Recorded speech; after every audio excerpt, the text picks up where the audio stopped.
Today I'm trying a recipe for red satin punch from this vintage ad.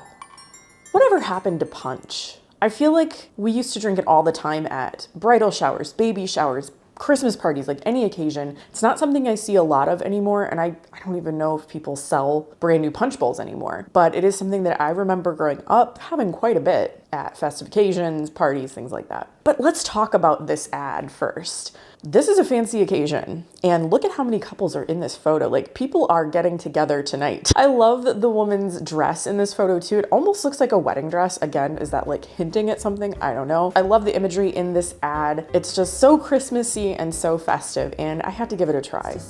The recipe says to chill your fruit juices in your 7-Up. I've already done that. And then it also talks about 7-Up ice cubes. So that's something you want to do ahead of time. I just did it by pouring some 7-Up into a clean ice cube tray and popping it in my freezer. Pro tip, it is much easier to pour a liquid into an ice cube tray if you use a measuring cup.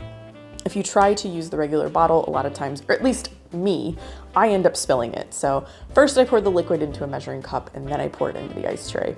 I also had to scale this recipe way back. The original recipe makes something like 30, 35 servings of punch. I am one person. I can't drink that much punch. So I will have the original recipe as written in the description down below, and then I'll tell you the amount that I made. We start with 7-Up, and I'm just gonna mix it right in a measuring cup just to make it a little easier, and then I'll pour it into a cute glass. With my scaled back instructions, you need 17.5 ounces of chilled 7-Up. Right about there. 8 ounces of cranberry juice. I bought very small amounts of things too. Oh, look at that beautiful color. And 8 ounces of apple juice. And really that makes just about the amount I need to fill up this measuring cup. Perfect. That's pretty much it. You mix it together and you serve it over your 7-Up ice cubes. If these will come out, I don't know.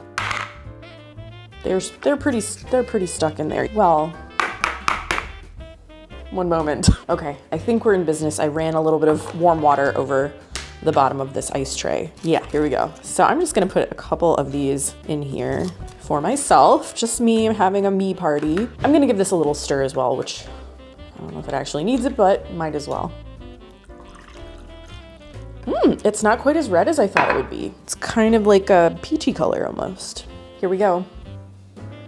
It's tangy. I think it even says it's tart and sweet in the description of this recipe. I think it's like just the right amount of both of those things. Like when I think punch, I usually think of like really a lot of heavy sweetness, but this is pretty nice. I would drink this like on a normal day, I think, just as a little treat for myself. This would be a great little kind of mocktail to serve at your next holiday party or just to have at home on a weeknight for fun. A huge thank you to my viewers, the folks who keep coming back to watch my videos week after week. I really appreciate each and every one of you, and I hope you're having a wonderful holiday season. I hope you liked this video. If you did, please give it a thumbs up and subscribe to my channel. I post videos about food, vintage cookbooks, and retro recipes every week. Thanks again, and I will see you in my next video. Bye.